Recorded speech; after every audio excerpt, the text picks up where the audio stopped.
So this is my Dina Wakley multi-surface art journal, and I've done a couple of pages in here already, and I've come to this burlap page.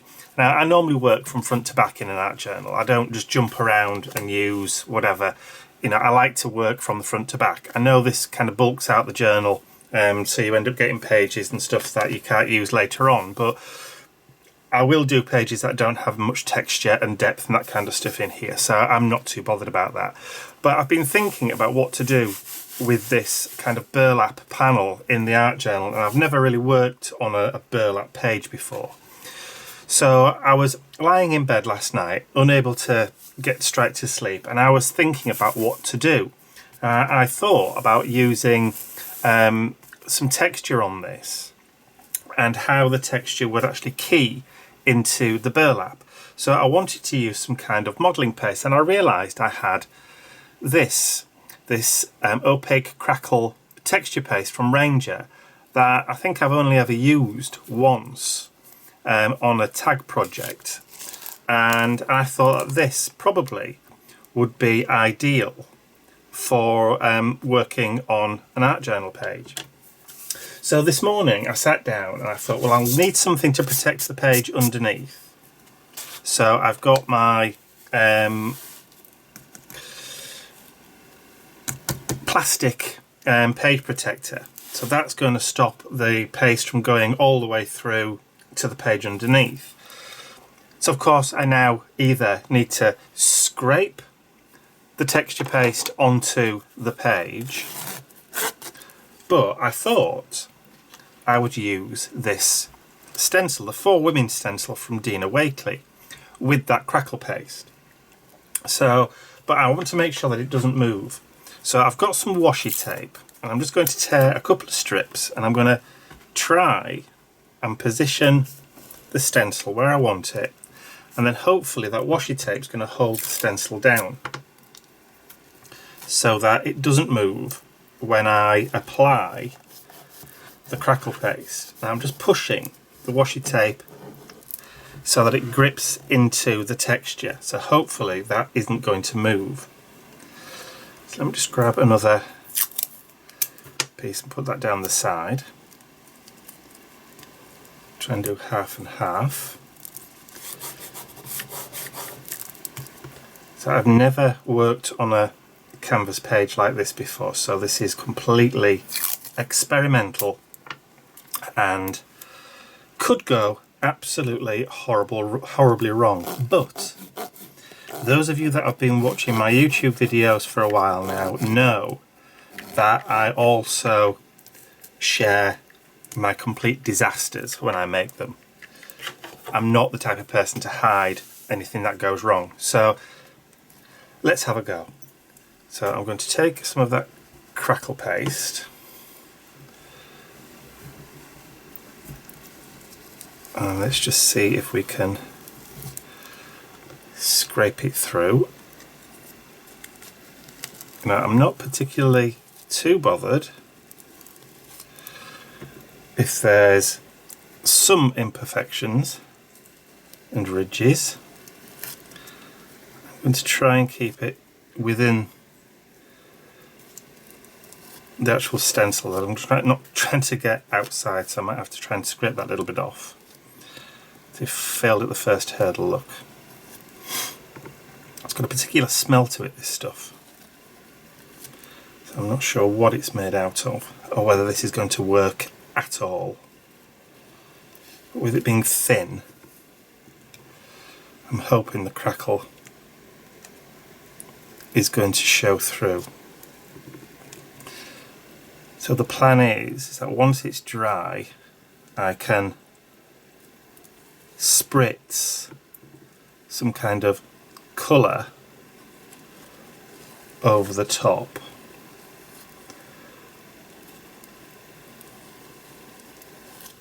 I'm being very careful. It's a bit nerve-wracking doing this real time.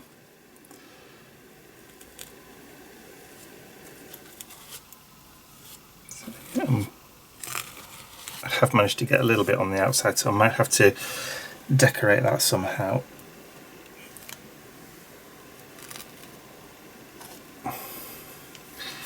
Try and move the page a little bit. Bit more like texture paste, just about there.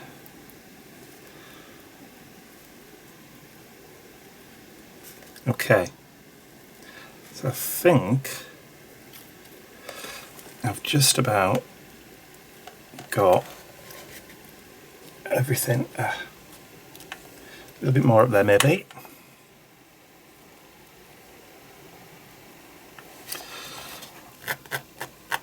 That's probably going to do it. Okay, now let me just close that.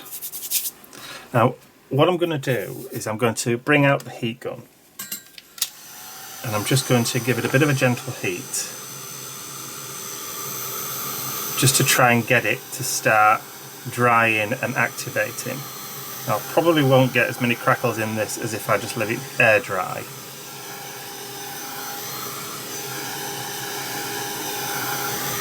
But let's just see what happens.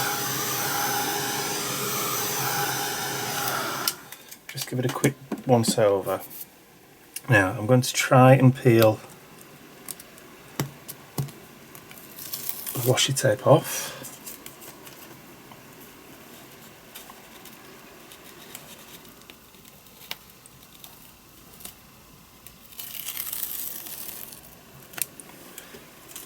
With any luck,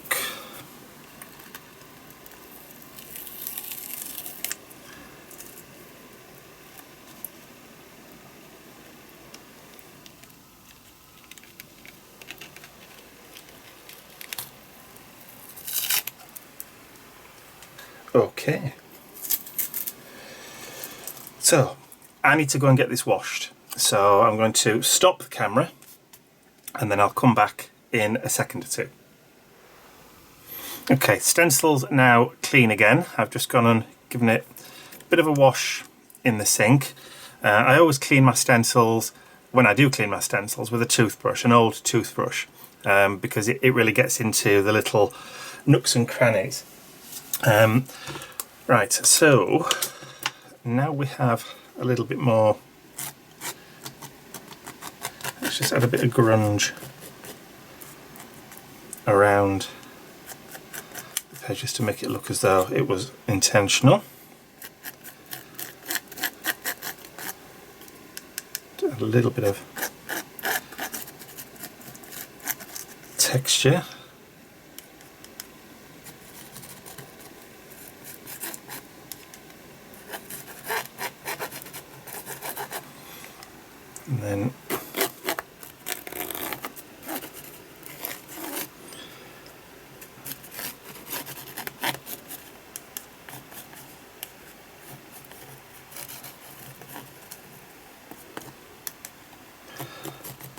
And then we'll see where we're going to go from here. Obviously this texture paste is going to be soaking through, which is why I've got that panel underneath, just to hold it or stop it from gunking up the pages underneath. Okay, now does this say you have to leave it to air dry? Dries opaque with a semi-matte finish for building dimensional crackle textures. Artist quality texture paste. No, it doesn't really give you any warnings about heat setting. So let's just see what's going to happen.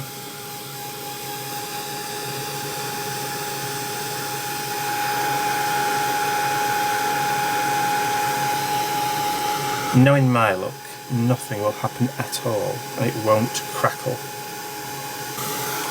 Perhaps I need to leave it for a bit. Perhaps I'm trying to rush it too much. Okay, I'm going to leave it for an hour. I'll come back in about an hour's time and see what's happened with it, and see whether it's started to crackle or if anything has happened to it. Okay, it's an hour and 20 minutes later, and look, we have crackles. fantastic stuff. Now, I did do a little bit of research online and did find that you can heat set this stuff. So I probably didn't have to leave it that long. I could have probably just sat with a heat gun for about 5 minutes and got it to do exactly the same thing. But you live and learn. So, to now add some colour to the page, I've got quite a few Dylusions ink sprays. Now, I don't like using them because they get everywhere and I end up staining my fingers for days and days and days to come. So what I've done is I've taken some of the melted chocolate ink spray and I've added some to some water. So I've diluted my Dylusions with some water into a spray, a spritz bottle that I've got a little bit more control with. So I'm going to spritz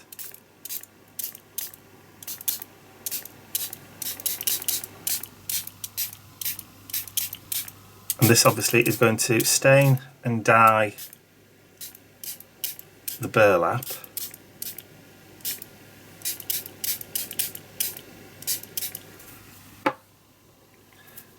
None of my fingers, that makes a change.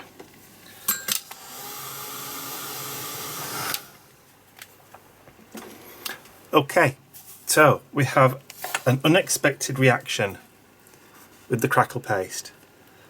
Look how it's gone. It's almost gone like a mosaic. That's just fantastic. Loving that. Okay, so now that I've done, now I was hoping not to get any on my fingers, look, typical. Let me grab a baby wipe. See if I can remove some of that from under there and just there.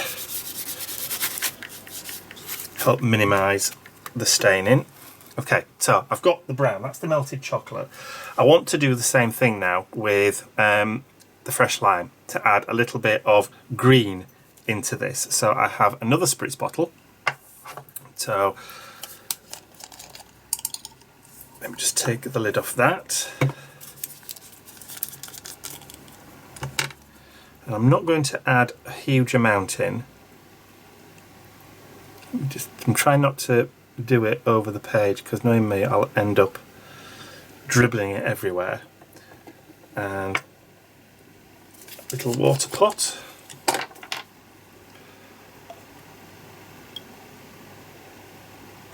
There we go. Lid back on there first. Quick shake. And then put the lid back on the Dylusions. See, I didn't throw all my Dylusions away because I thought that I might be able to get some use out of them, even if I don't use them as spritzer sprays. Okay, so let's go in with the green. Just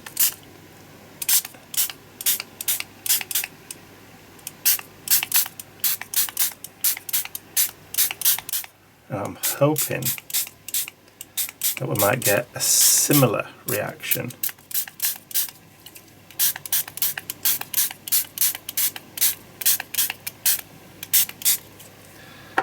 So I used quite a bit on that, but it doesn't look like it's pooling like the brown did, at least the chocolate.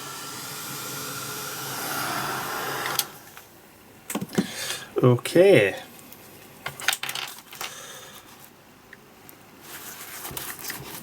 Let's try and just dab up some of that green. Now I'm hoping, right, once that's taken out, yeah, you can just see the green showing through, but I'm not sure. I mean, there's not a lot that's showing on the crackle paste, so I'm just wondering whether or not I ought to introduce maybe some orange in there as well. I know that the orange won't work very well with the green because it's going to go muddy,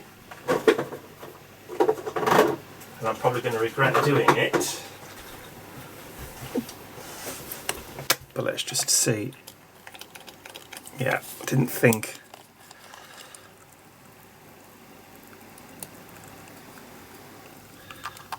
I'm not really getting.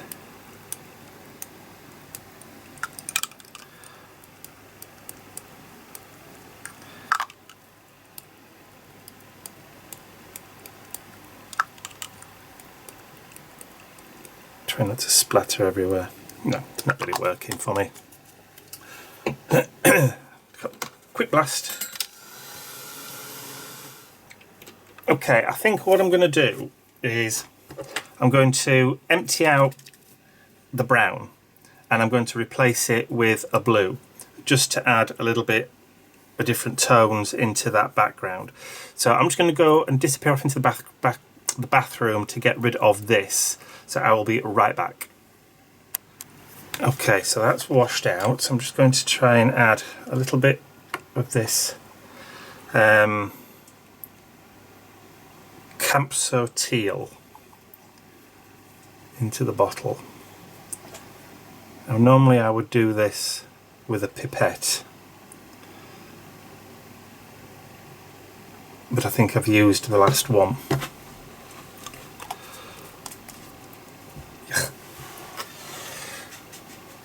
It wouldn't be so bad if these things didn't stain your fingers as much. I wouldn't mind using them more often. Ah. Better. I don't want to go too mad. I'm going to end up with a hot mess otherwise.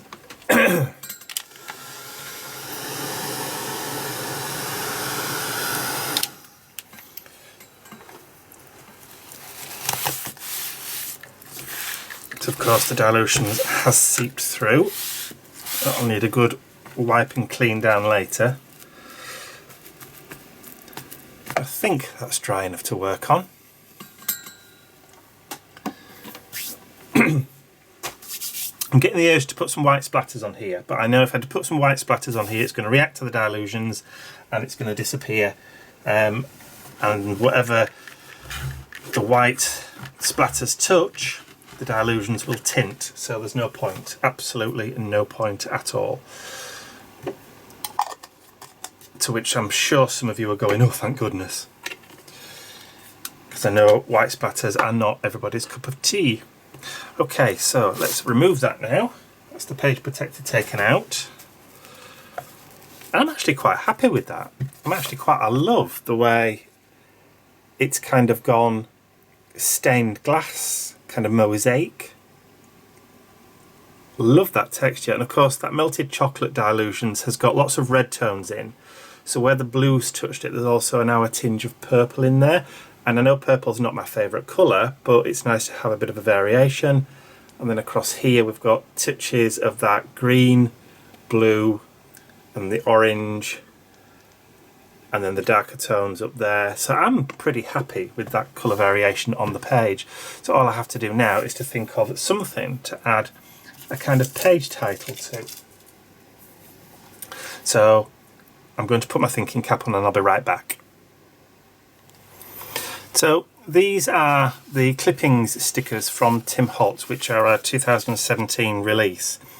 And I've just been looking through. I like the fact that they're kind of tonal with this. So I actually quite like this one that says cast of characters, but I also like this, she was herself again. And I think I'm going to use that on the page. So I'm just going to peel it off. And I'm going to put it just coming out of the middle. Now they are self-adhesive, so I'm just going to push it down.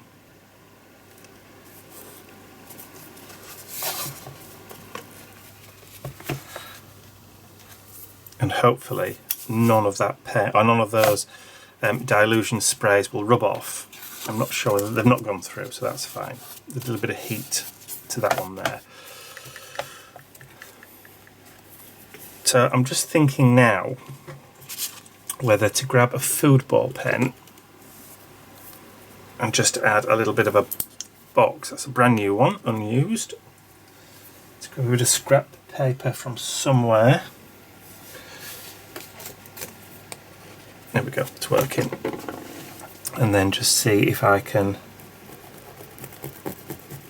add a little bit of a border.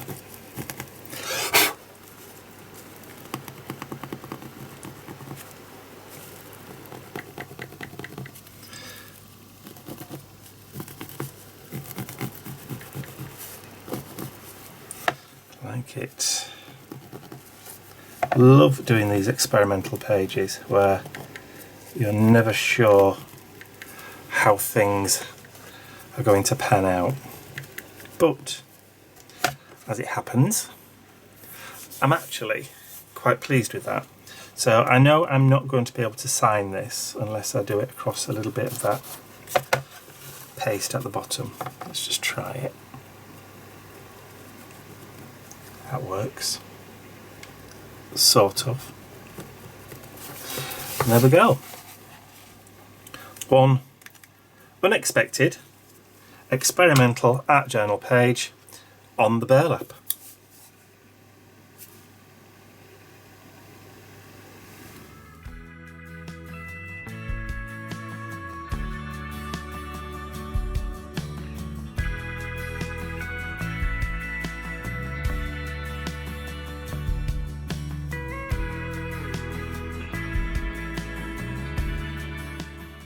So I hope you've enjoyed watching this project come to life. If you did, please remember to give it a thumbs up, share the video with all your friends, and if you haven't subscribed to my YouTube channel already, you can do so by clicking the button at the end of the video. That's all from me for now. I'll see you all again real soon. Bye for now.